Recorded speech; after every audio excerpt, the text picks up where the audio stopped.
Hello, everybody. Welcome. If it's Wednesday, it's Warhammer, and this is another week of Warhammer Weekly. I think that entire introduction is just me attempting to say the same words like 7 times in a different order. At any rate, I am your host, Vince Venturella. Joining me, as always, is my co-host, Tom. How you doing, Tom? Hello, friends. Also joining us this week is Mr. MC1 Gamer, Mitch. How you doing, buddy? I'm doing good. Glad to be on. Absolutely, we are glad to have you. Mitch was the the preeminent rumor monger for a long time. Then you had a little technical difficulties, but you still got your finger on the pulse. Yeah, but I'm very happy to pass the baton to you guys. Well, I didn't pass it. You guys just took it, and I love it because I actually come to you guys now for my rumors.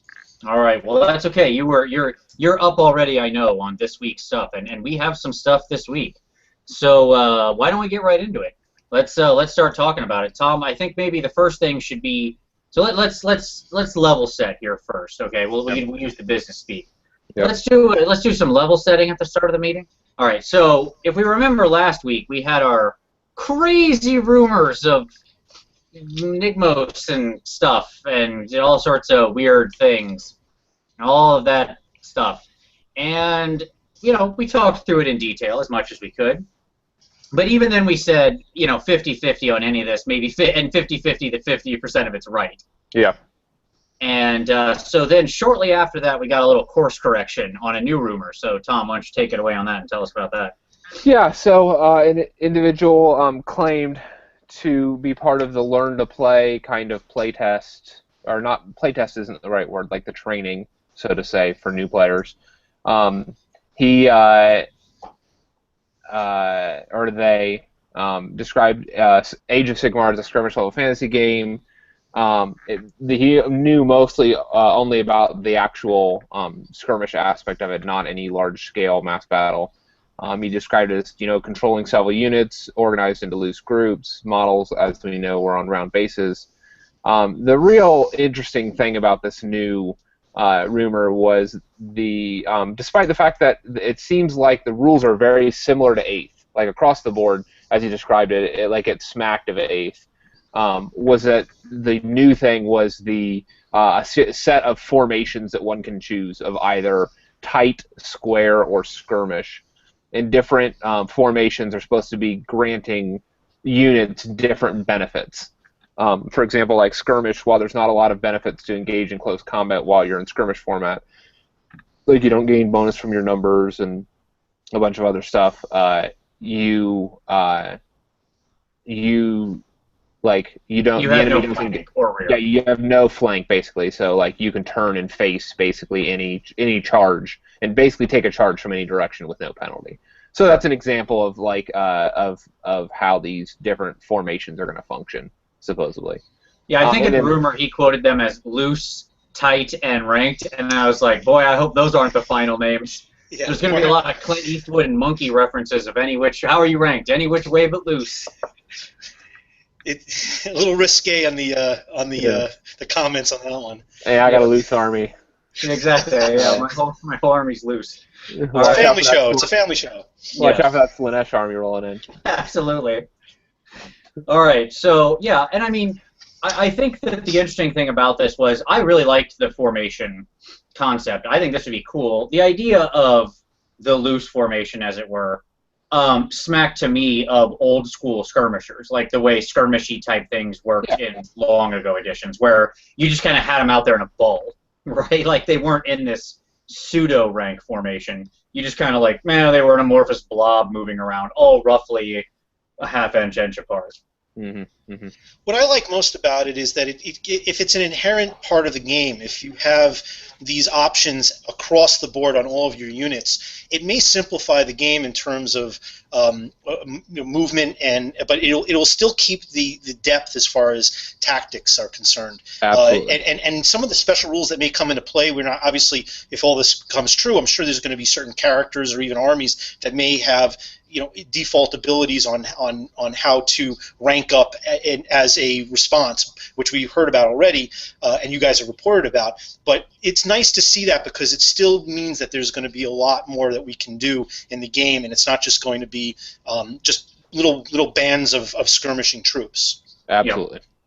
Yeah, I think that's a great point. It shows that there are other places that there could be interesting, real tactical complexity where you're making real choices, not just your ability to notice that you're 1 inch from a building and, hence you're blocking something or whatever, right? Knowing sort of rules minutia. You're making the rules level choices are obvious, but they're still extremely tactical and skill-based to know what formation you should be in at a given time, especially if units have this choice. I hope there's very little of that. Like they mentioned that the Chosen of Sigmar could, respond by switching one formation in some way. I hope there's very little of that. I would love to see that be a very rare thing, so that way you're committing. If it happens, though, it would be nice if that was a character-driven thing, where if you had a certain type of character in the unit, it could enable you to have a better response or a type or an option of one of these responses. Oh, absolutely. Or even characters that, and this fits right in with that rumor. What was interesting about the rumors, one, it looked like mostly 8th edition, right? But the two big changes were, one, the formation thing, and two, the weight of characters in the unit. And that is to say, they really gave the rumor that heroes and characters were much more impactful into what they were doing to the unit. They were granting sort of static bonuses to the unit. I like this very much. I love the Dwarven Runesmiths adding armor piercing, and the Tomb Princes and Kings, My Will Be Done.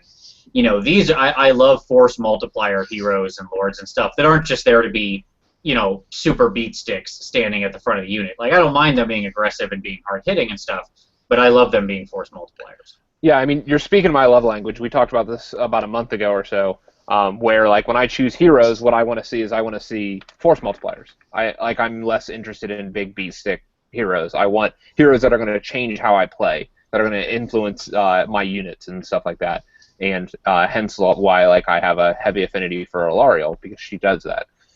That said, also because she's broken. She's pretty good too. So,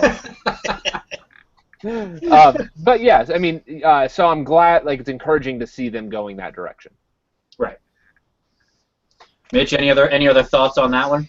Well, you're talking about the rumors from this particular week, in the last 24 hours? Just that particular thing, the training thing that this piece we've been talking about. It's foreshadowing, actually, one of the things I was going to talk about when it came to what I'd like to see with the Undead for 9th edition, but just to specifically talk about that, I think if that is a theme for the whole force multiplier aspect, if that's a theme for the next edition, whether it's just a skirmish game and a skirmish game ramping up to a large unit battle game like we see now. However it turns out, the idea of having characters work in that way, or just as a basis, I think would be a huge advantage, as opposed to spending half your points on just heroes. It would be much more interesting as them being enhancements to the units, because then it brings it back to what a lot of people who really like the way 8th edition is, and a lot of the people who've been very anti-Hero Hammer and had a lot of negative feelings about end times calling it Hero Hammer. They really wanted not to keep the feeling of an army, as opposed to just a bunch of characters. So if the characters are there to supplement and enhance the units, we're going to get the best of both worlds.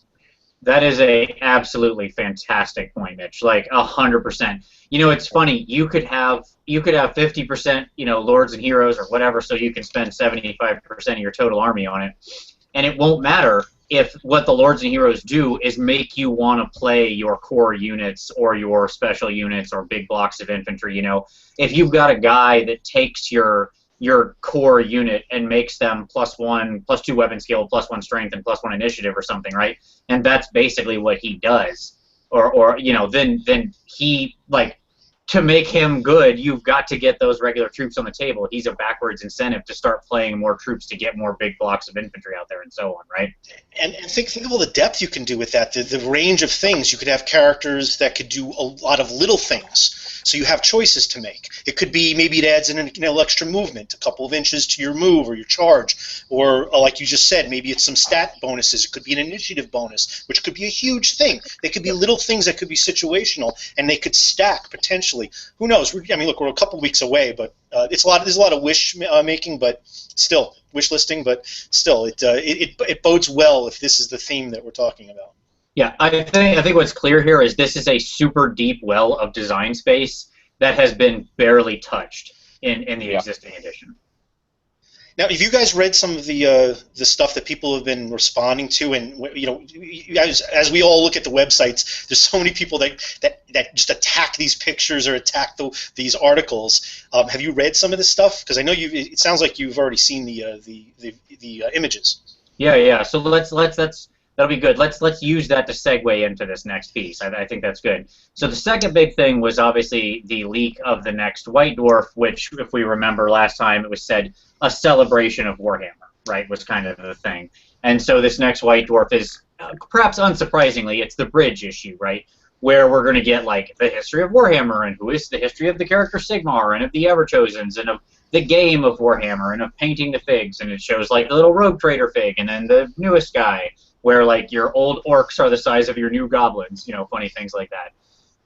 So all that stuff, like, and yes, I have read, and there has been an insane amount of vitriol on the internet about this, like, so much. But I mean, as I've said, like, you can't pay too much attention to the vocal minority.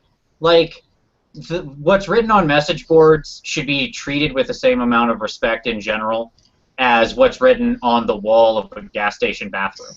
Like, when you walk in there and it says, your mom is a bad word, you don't go, what? And take personal offense to that and be like, my mother is no such thing. Well, in the same way, you should completely disregard most of these things and let it not impact your life. And I do. I actually filter through all that negative stuff, and I look for the positive, because just the whole "don't panic" thing that I've kind of been the mantra. I mean, I kind of got a little down as end times went further and further, but I've always said I'm not leaving fantasy. I'm still waiting for ninth, even though I haven't really done a lot of painting with the rest of the community of what's going on with our bases. But I've been interested to see how people responded to these pictures.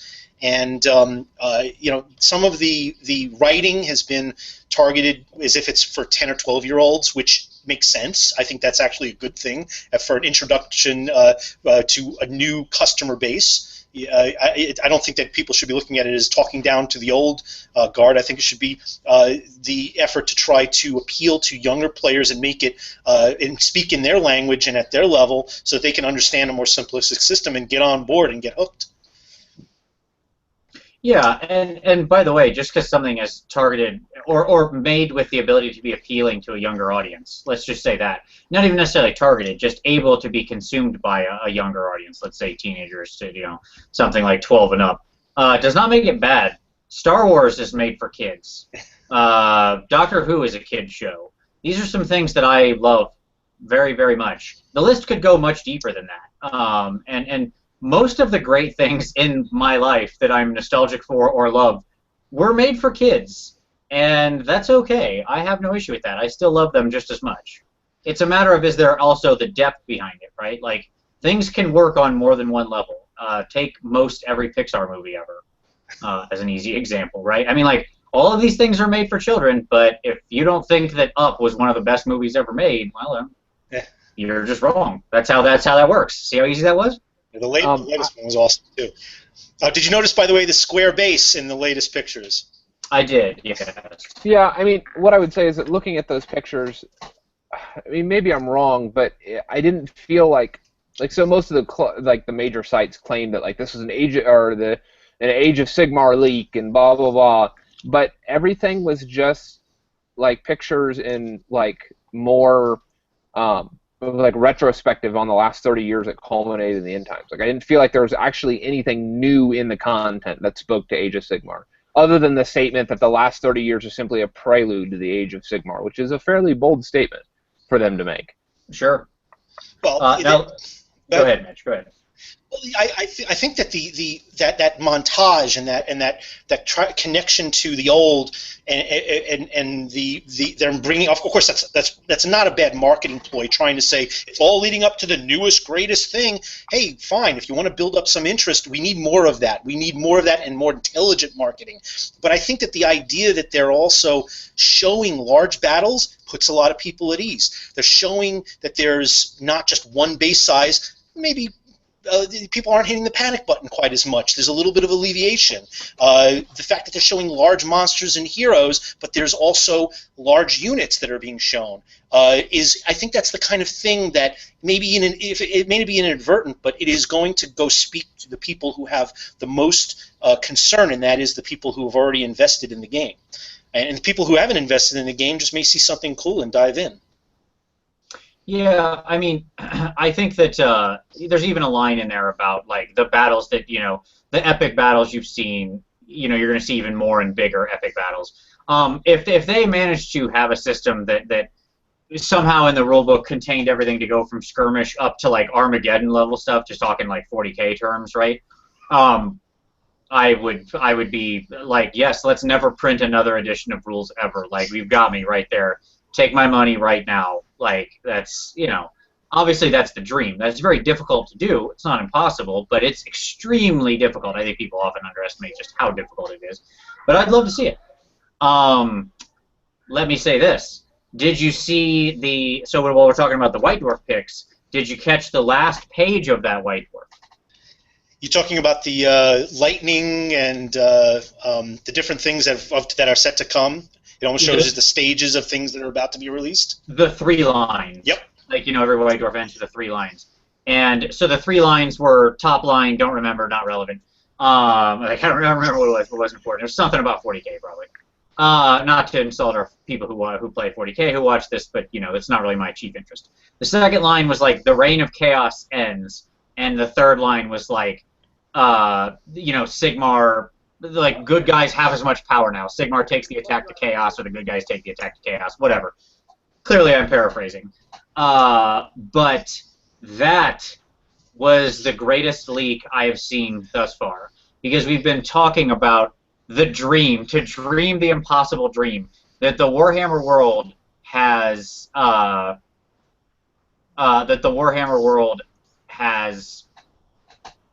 good guys that are just as powerful as the bad guys, right?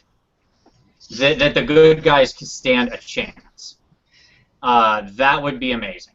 Now, with a lot of the talk about everything being Pantheon-based, which I absolutely love, that you pick a god and you build your list around it, I really hope that rumor has weight. I really hope that there's some legitimacy to that.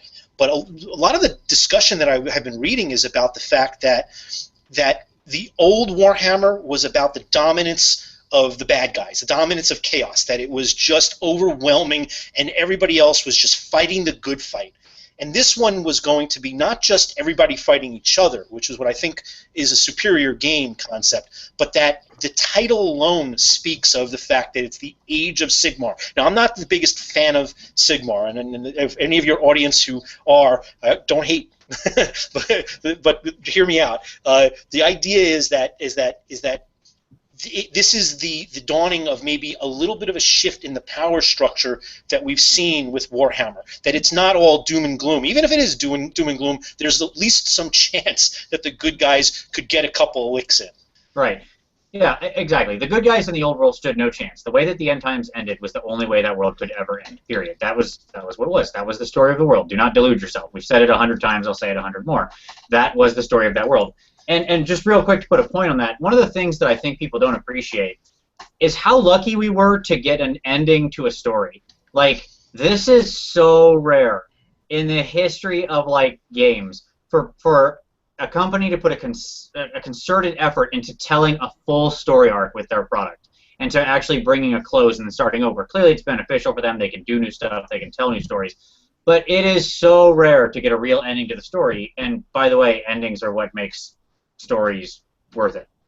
Like, stories with just middles aren't stories. Stories have endings.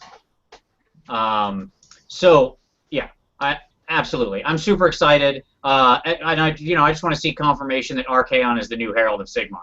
That's really what I want to see. I want to see Archaon go up north and just, or wherever chaos happens. I think they said that like chaos doesn't live in the north anymore. They might just be kind of everywhere. Great. I want to see him just punch a Keeper of Secrets in the face and just collapse in his skull.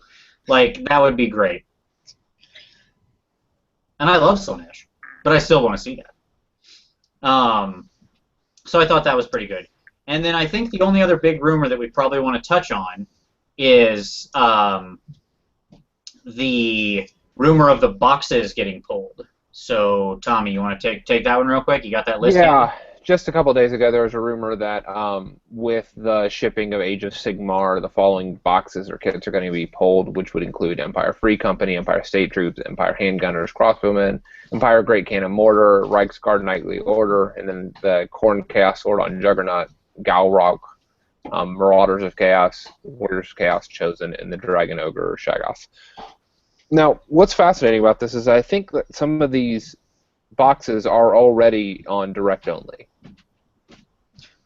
Yeah, I mean, I think they're just getting rid of. They've got, in my mind, they're just getting rid of Galrock because he's like a 70-year-old model.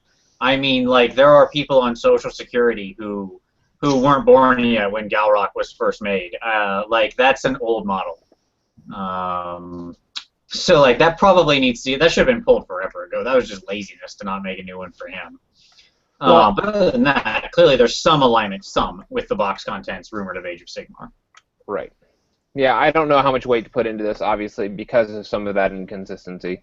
And, you know, the individual who really does a lot of tracking of boxes being pulled said that none of his contacts have suggested that this list is legit.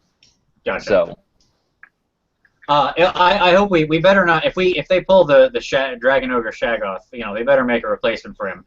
We can't. I don't want to live in a world without Shaggy the Shaggoth. So that's just for doom and darkness right there, buddy. I much respect and love for using Shaggy the Shaggoth forever. So yeah, I mean, clearly there's going to be some shakeup in the kits, right? Like, duh. You heard it here first. A giant release of a new edition means they're going to change around the kits some. You can take that to the bank, folks. 100% quality rumors right here. But, I mean, clearly, if they change the fluff, which clearly they're probably going to, then something's going to need to go. And I, for one, would love to see a lot of that Empire fluff go away, especially if it means we get more individualistic units. I'd love to see stuff built around the individual provinces or something like that, or whatever the human people look like. Yeah. Well, it seems to support some of what I've read, which is that a lot of the gunpowder stuff is going to be relegated to the dwarves.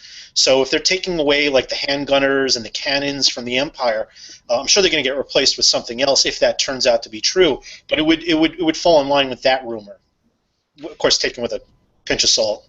As always, yes, absolutely. You better get out the salt cube or get out the salt lick and just start going to town like you're a deer in the forest here.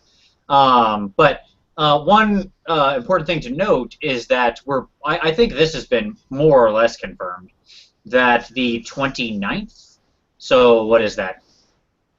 It's next Monday? Monday, right? yeah.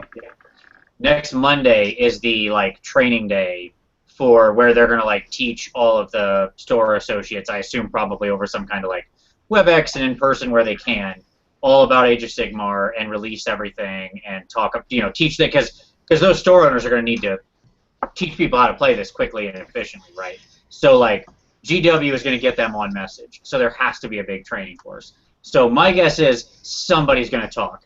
You training like 4,000 people, somebody's running their mouth. I got you one better. Zoom Lens, posted here on the Warhammer YouTubers. Zoom Lens. Somebody take some pictures, yes. and show it here. Absolutely, yeah. I got big windows in the Games Workshop stores. A picture. That's right. Yeah, just set up across the street like you're some kind of sniper in a bell tower with like the crazy Watergate lens and just zoom in. That's all we need. No sniper in the bell tower though. No, just the camera. Just a camera. Yeah. We don't want you to actually hurt anybody. Ever. We don't need a sniper, just a cannon. Just the long range zoom lens. Yeah. You're saying not a gunshot, just a power shot, right, Tom? Sure. Yeah. I want to clarify that it is the internet. Yes. There you go. Fair enough. I don't want anybody coming back to me on that. All right. So I think that this is probably the last week. Fingers crossed, knock on wood. Here we go. I think this is probably the last week where we don't have some real definite, news. And I just want to take. I think next week with all the training, if it's going on Monday and everything else, we're gonna be so close.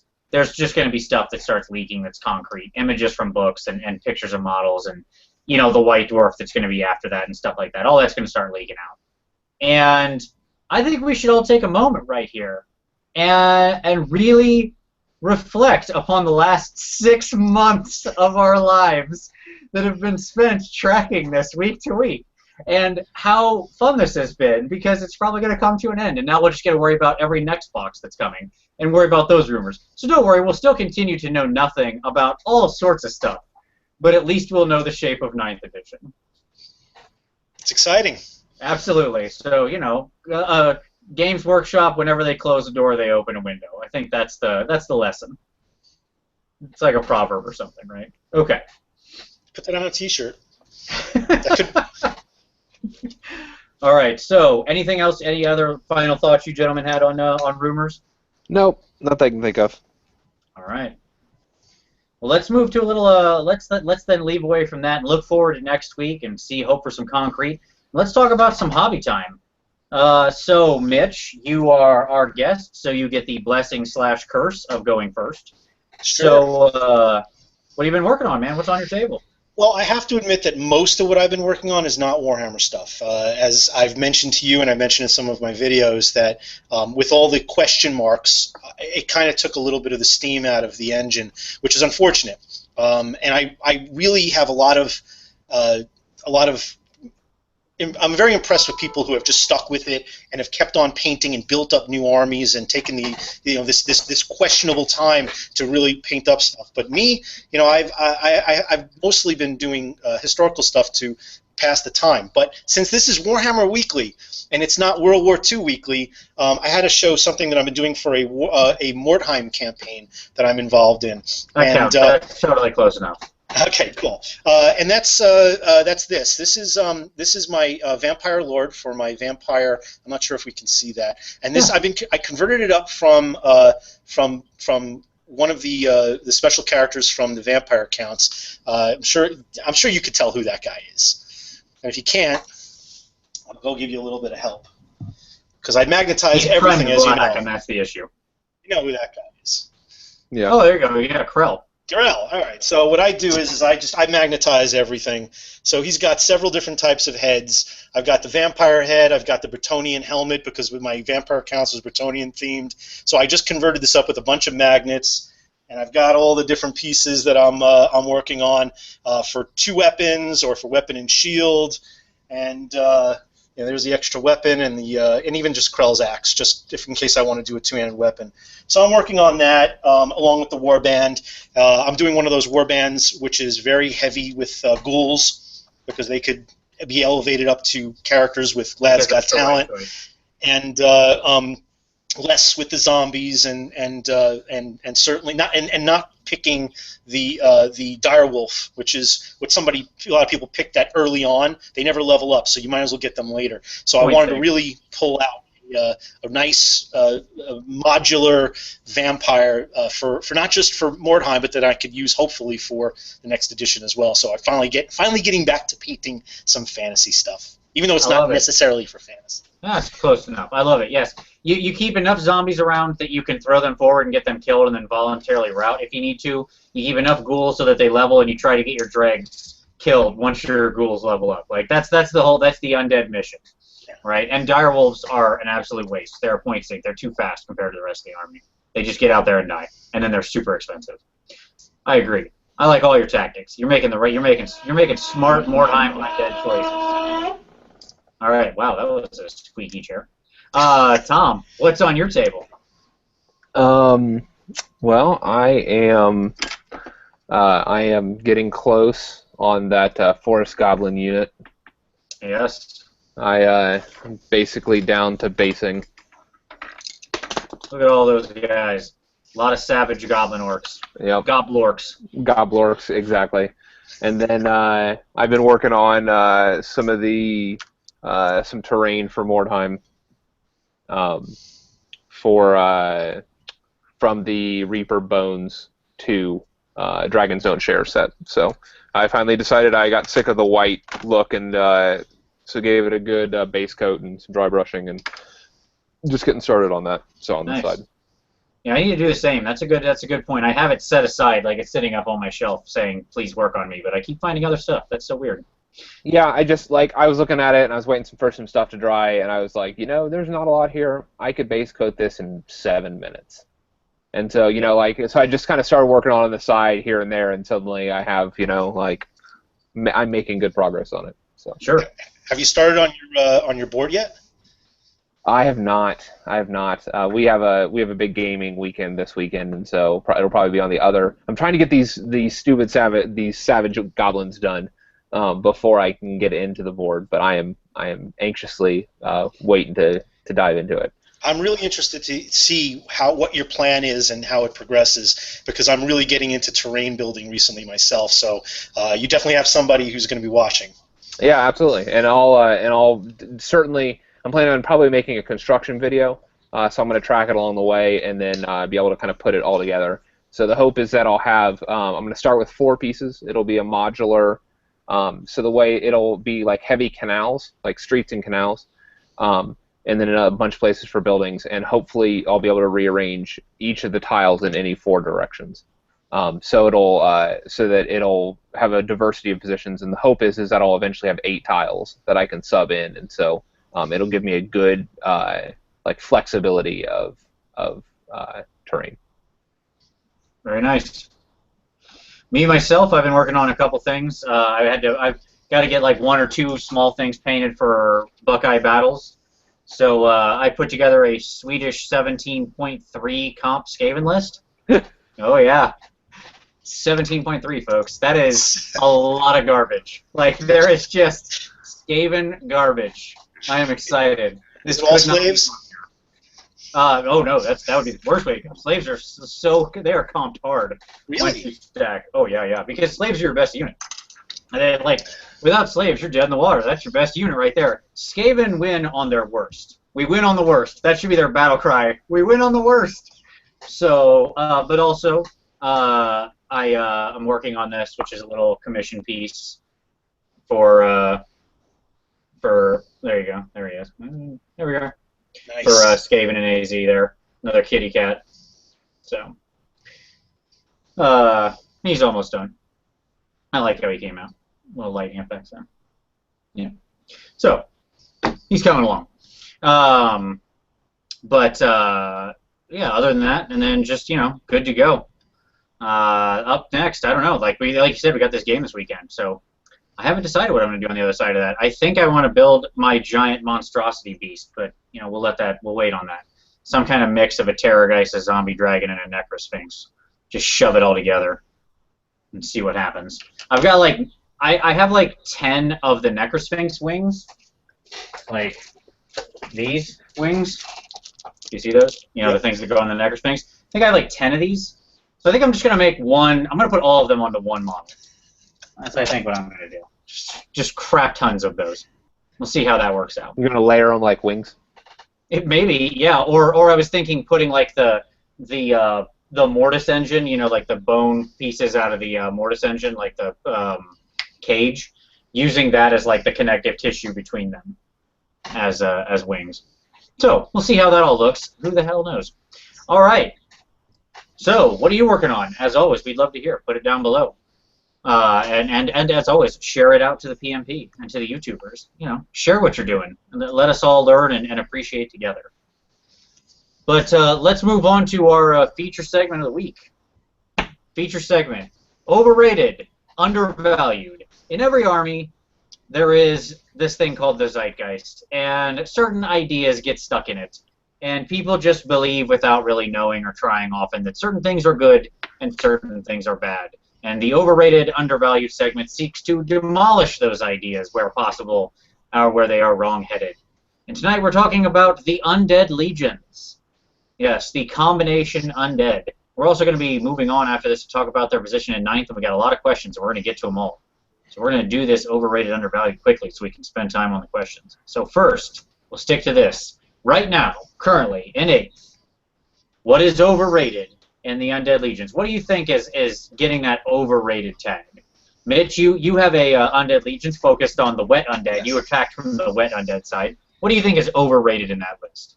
So I think that if you're just talking about it from the vampire count standpoint, I think it's the vampire heroes.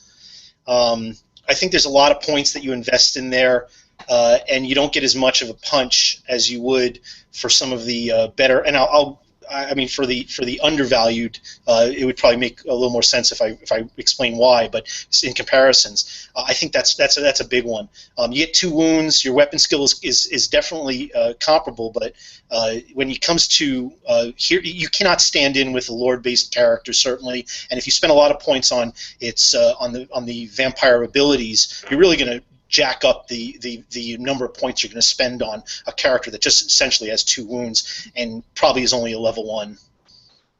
Yeah. Easy point sink, right? Because you can just build him up so fast, so quick, and he can just he can die pretty easy. If I had to pick a second one, I'd say Blood Knights. I love Blood Knights. I love the idea of more vampiric units. It's just a lot of points. You've got to take them with the banner that gives you a 4-up against shooting, but it's just so many points. Right. I'd They're rather just summon. overcosted. Yeah. Right. For the effectiveness of Cav. Yeah, that's the other side of overvalued, right? As in the designers overvalued how good these things are when they put the point cost on them. And I think the last thing would be the Vargulf. Every time I look to put a Vargulf in my army, I think about just jacking it up another 50 points to get something better from there, just a point for the value what you get on the table. And the Vargulf just always gets left out of the list. All right, I can see it. Tom, what about you? What do you think is overvalued? You have a Tomb King's army. I don't know how much you've gotten to play it, but you have it. I do. Certainly you're familiar. What do you think is overvalued?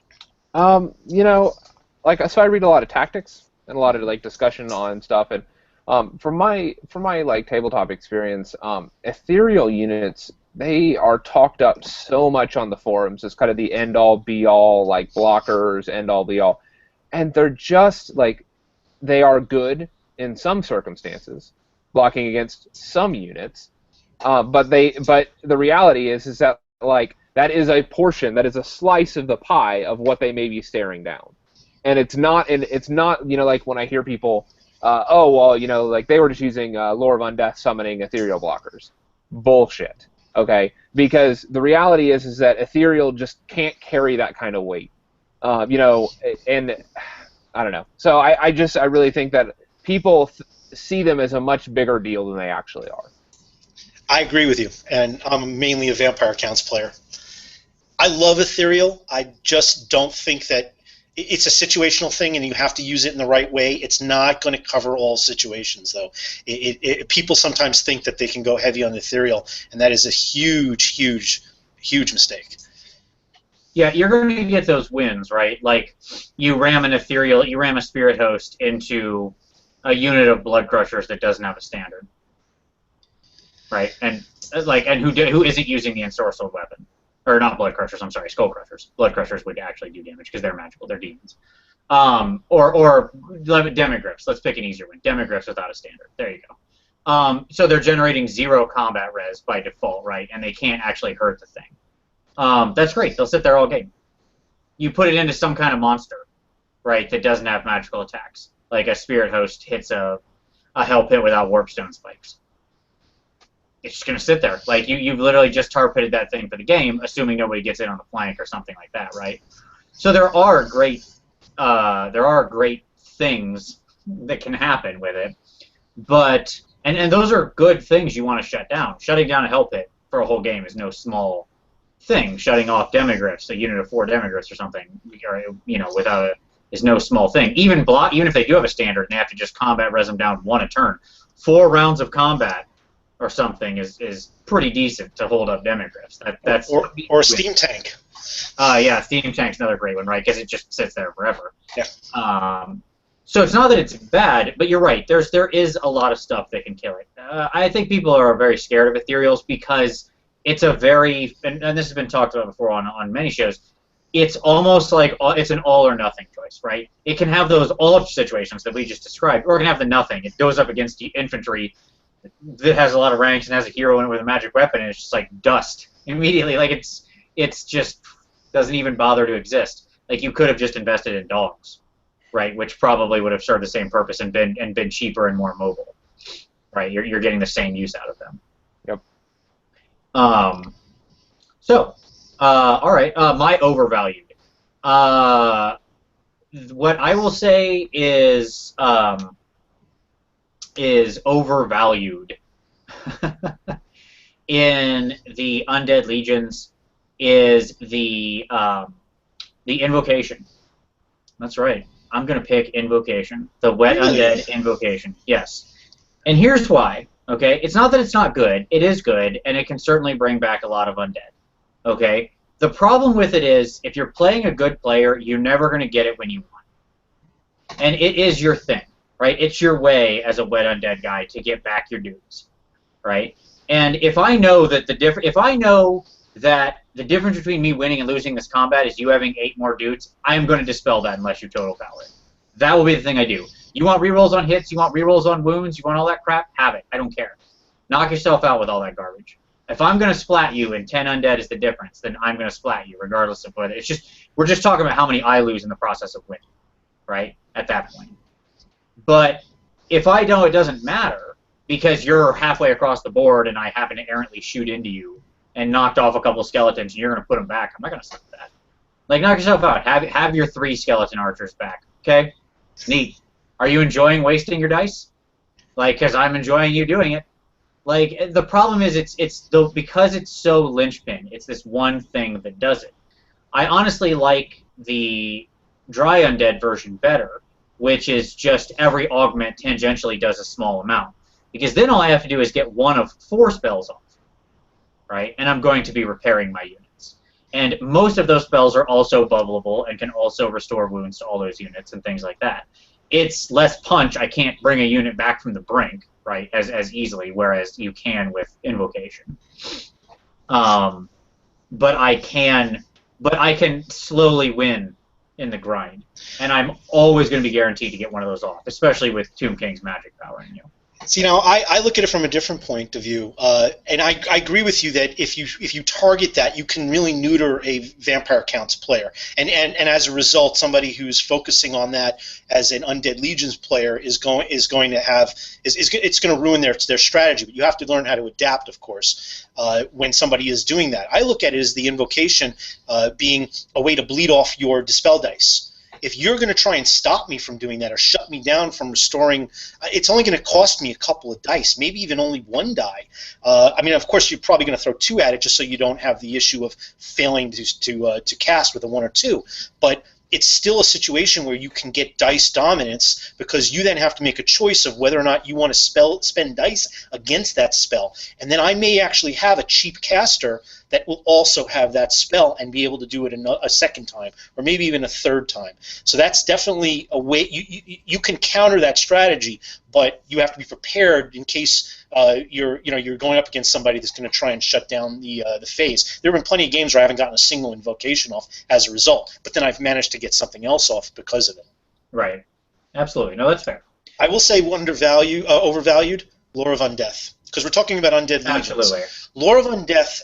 Let's take away Nagash. Let's take away all the Mortarks. Let's just talk about generic casters. Lore of Undeath is a mediocre lore. It is very hard to get stuff off. You get a lot less punch, and you're limited to actually summoning stuff for most of their best spells, and most of the best things that you need to accomplish require a lot of dice to do so. So if you're just relying on the Lore of Undeath with the basic caster, it's an uphill battle. Yep. Especially again, this goes to the same thing. The knowledge of how to play against that lore really neutralizes the lore. Because there are really, like, on a normal caster, there are 2 spells you're trying to stop. And that is the basic Rise, because that's what they're going to use to bring in level 1 baby Necros, and the Kandarak, the Harbinger, the big monster summoner, right? Like, those are the 2. Shut those off, and you're way out in front. what you're then looking at is they're going to either get some crappy cav, because if they're a normal guy, they don't have enough tokens to summon like a really huge unit of cav, or you're going to get you're going to get spirit hosted, right? Like that's what the other thing that they're going to fall back on. So knowing exactly which spells they have and what they can summon, but those two are always the go-to, right? A big beastie or just caster spam. So agreed. Knowledge really neutralizes Lore of Undeath. It's scary when you don't know what it is and you don't know how to play against it. All right, undervalued. What is good but people don't take, or maybe what is too cheap in there? So either definition of undervalued. Mitch, again, you're first, sir. Anything, and we talked about this with the force multipliers. Anything that enhances your army. I mean, look, when Undead Legions first came out, it was the only legion, and people kind of lost their minds about it until they started seeing the other legions, and comparatively, most of the other legions were better.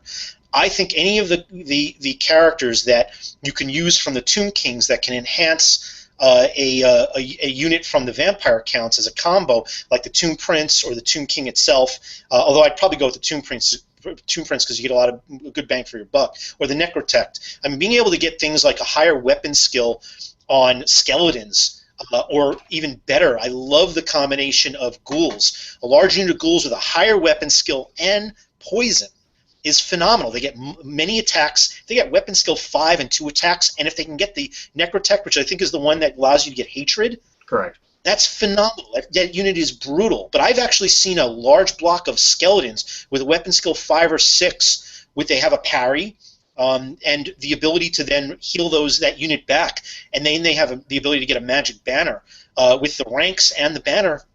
The fact is, that unit can actually just never be. It's a better tar pit than you can get from even zombies, because they're fairly cheap. They're only a little more expensive than zombies, and now you've boosted them up to be almost like elite troops. So there's anything that magnifies or enhances units, which again it could be the theme of Ninth also. I think is a phenomenal thing for Undead Legions.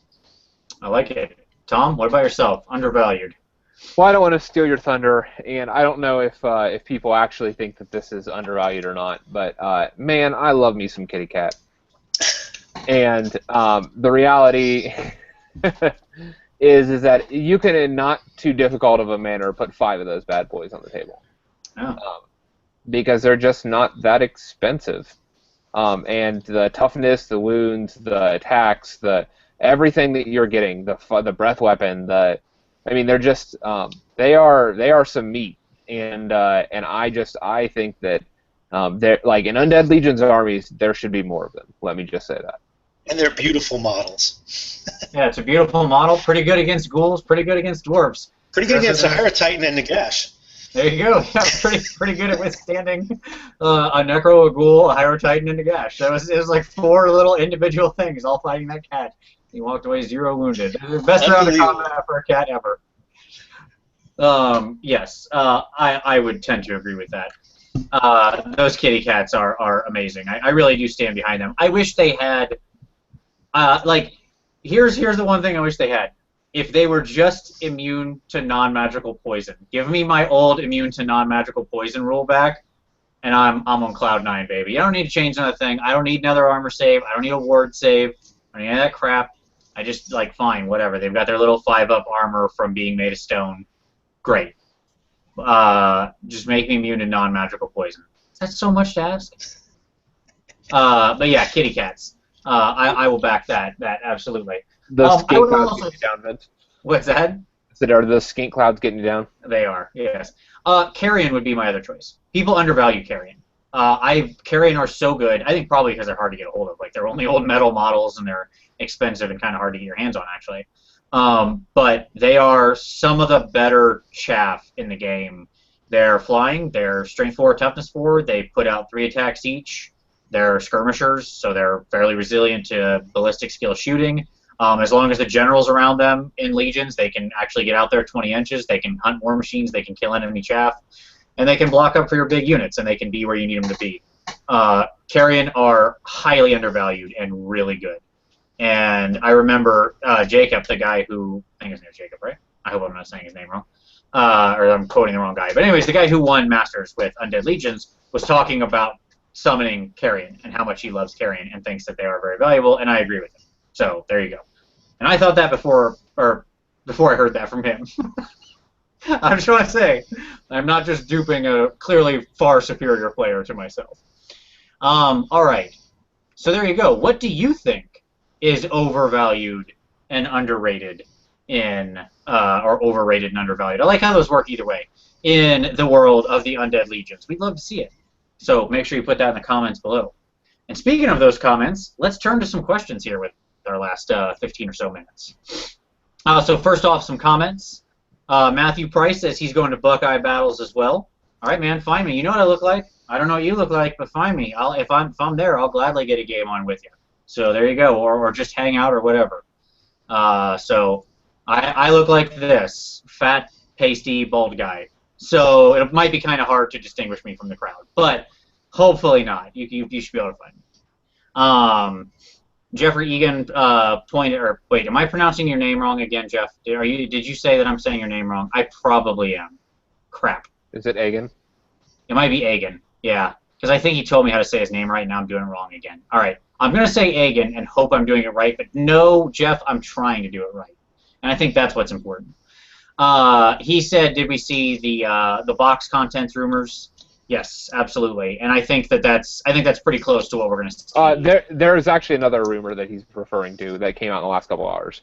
Yes, and they were box content, and they didn't match. Yeah, I mean they're basically what we've heard. It's a little bit shy of troops, a little bit shy of the number of troops. I didn't feel like it was. There's no canon in there. Like a lot of the things that they said that we heard early on from very reliable people, we did not. I'm sorry, my wife is turning on the water outside, and the pipe is near where I'm sitting. I apologize. Yeah, so I chose not to include it just because I wanted to hear a little bit more from the rumor monitors on sure. that. I mean, I think the reality is you're going to see something fairly close to that, right? All of these rumors keep biting around different size, different exact troops. Are they like Halberdiers or Chosen of Sigmar or this or that? Like we all keep getting around the edge, but the number of troops keeps staying like roughly in the same area. Yep. So I think that's going to be right. It's just a question of like how many good guy knights exactly 5 or 10, how many good guy that's going to be that kind of stuff. I think that's what we will definitely see. We know that. It's a box. It's going to contain chaos and humans in some amount. It sounds like there's like a dragon strafing your house. Apparently my house is being attacked. Yes, clearly. All right. Skip said that he would love to see it be a skirmish or a normal game, sort of have that scalability as long as it's not something forced down his throat. Agreed, of course. And then a couple of people had said they had audio issues early in the show. I hope that got cleared up. I've had a lot of viewers the whole time, so hopefully they're all listening okay. All right, so, and let's actually go to one of Skip's questions. He had the first question. He said, as a budding young undead player who wants to do a TK-focused army at around the 1,250 point level, what would you suggest I could splash in from VC? So, Mitch, you are the master of the wet undead. Let's, what would be your splash into a TK-focused 1,250 point Undead Legions list? Well, if you're going to splat, I would say ethereal, and the idea of ethereal is because the Tomb Kings don't have ethereal. So if you have a couple of those units, you could throw it. You have a Cairn Wraith or even a Spirit Host. The nice thing about a Cairn Wraith is that it can sit inside of a unit and get protection. It can get protection against shooting, potentially magical shooting. And at the point that you want to charge out the Cairn Wraith by itself, it can be your redirector. And the same thing is for the Spirit Host. And you don't need a lot of points, and you don't need to focus crazy on Ethereal, and you don't need to overdo Ethereal. You just need one or two things, and it can really help you. It's a great chaff item, and it can really befuddle your opponents. You have so many other things going for you with Tomb Kings, but you don't have that. You don't have that card to play. The other thing I would say is, and this, you have your Tomb Princes and your Tomb Kings, but I really like the White Kings. They're just so, and I would have put them also on my undervalued. Toughness 5, killing blow, 3 wounds, 85 points, and you can do crazy combos with them. The Night Shroud, the other Trickster's Shard, stuff like that. Those are things that I might consider. I mean, it's a little bit redundant because you have a really great option with a Tomb Prince, for example, for comparable points. But I think that's that's something that you can throw in there that could change up your game a little bit, and you might not even need to really change up the model. You could just proxy. One thing that I would say, again, I apologize for the dragon. I'm actually my Undead Legions is predominantly a Tomb Kings, but I'm splashing it a little bit here and there with VC. But I also want it to look right, and so one of the things that I'm actually have been in the process of getting is I'm getting some of the Skeletal Horsemen, and the bits for Black Knights and for Hex Race are super cheap. For the shroud that goes around the mount and the actual torsos, it's like $2 for 5 of them. And so you can combine them with the Tomb Kings. Like what I'm going to do is I'm going to make some Black Knights, and I'm going to make some appropriate looking Black Knights, but they're going to look Tomb King-ish. I'm going to use Tomb Guard heads and the shields from the Necropolis Knights that I've been picking up from bit sites and stuff like that. And so you could do it fairly cheap and splash some real cavalry into your list if you wanted to. Awesome, I love that. I love anything converting. Anything that's not straight out of the box, I'm a fan of. I love that. Yeah, I'll actually second that and say the easiest pickup to me when you're going to go into Wet Undead is Hex Wraiths. Yeah. I think Hex Wraiths bring the most value. They're fast cav, so they have a vanguard. If you keep the general around, they can then march. So it's a key of you need to really know your general's leadership bubble, his 12-inch bubble, to play Undead Legions well. Let me say that. That is a very important bubble. Know its exact edge at all times. And those Hex Wraiths, magical flaming attacks that ignore armor, Tomb Kings can often struggle with dealing with high armor things, especially But this, if it rides through a unit of knights, see you later. Yeah, that is a bunch of dead knights. And one thing that I see a lot of people do wrong with Hex Wraiths, and I love Hex Wraiths. I mean, I have 15 of them, and I don't get to use them all, but they're all converted Bretonnian skeletal knights. A lot of people try to charge them into units.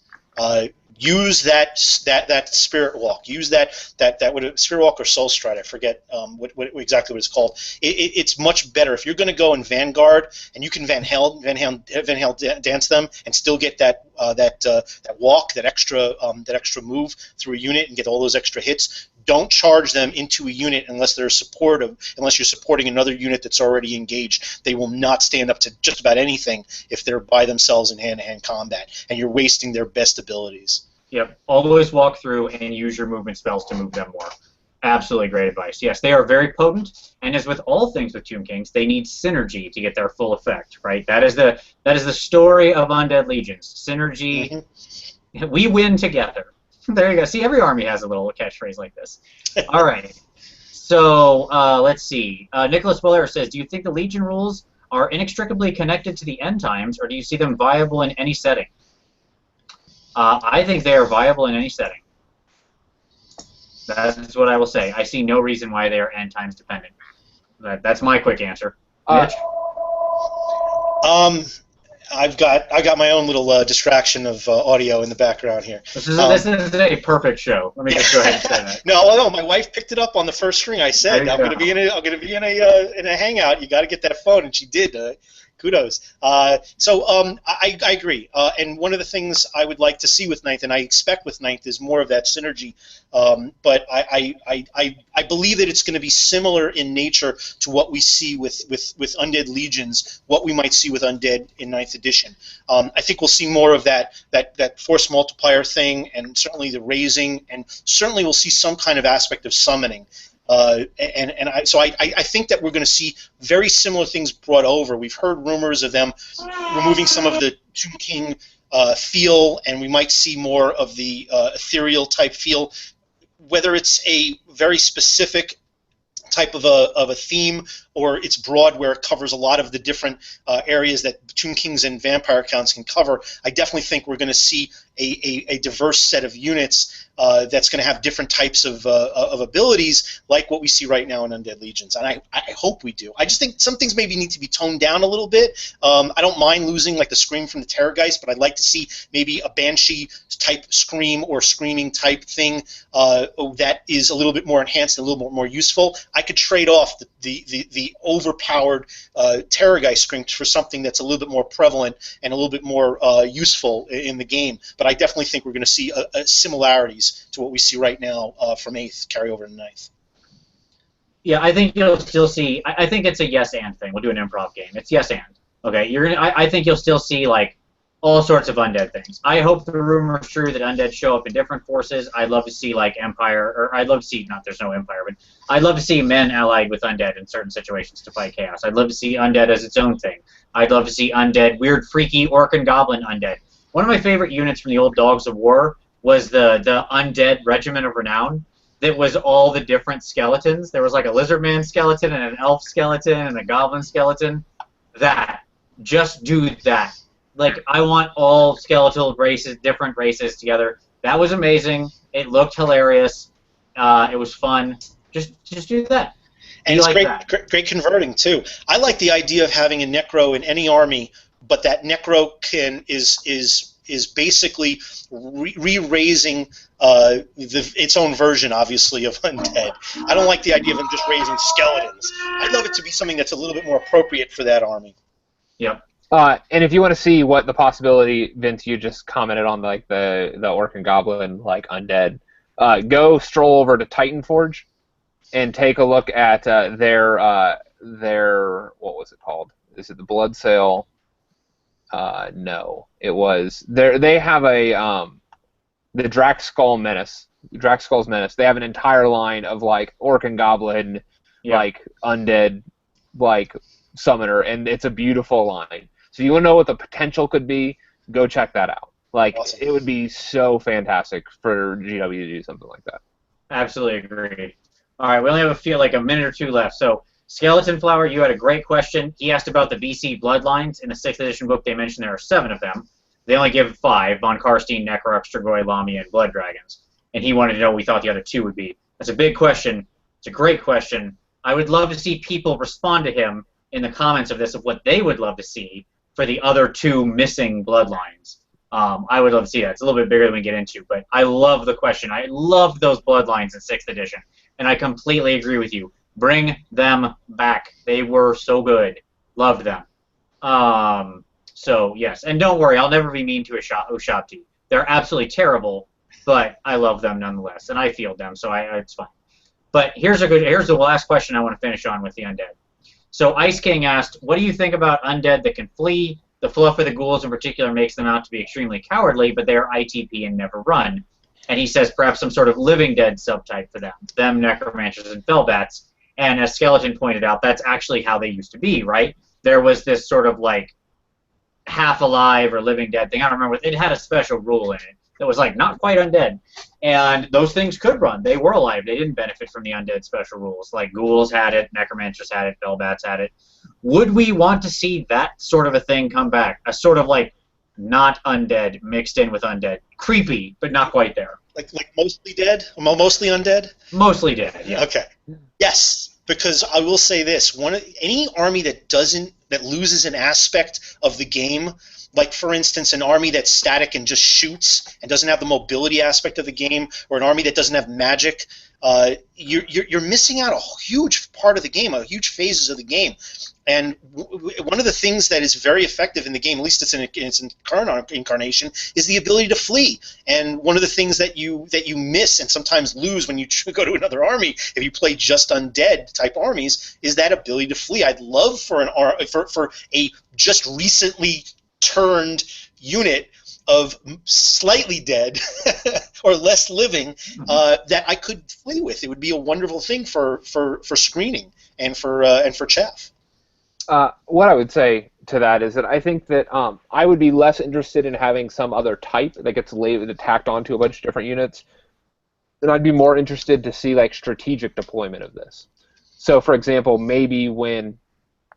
the ghouls, maybe it has something to do with they lose their unbreakable when fighting non-living opponents, or something like something that's not going to hold their Or interest. they could just have a rule called cowardly that says like even though they're undead, they still get to flee, right? Just because like anything like that. And, or let the necromancer be unbreakable when he's surrounded by when he has X number of undead or something like that. Like when he has a horde, he's not afraid. Right. But you start to whittle him down, and suddenly that unit is breakable in a very real way. I like the trade-off. That's a great compromise. I like it. All right. Well, with that, we've got to come to a close. Any quick final thoughts?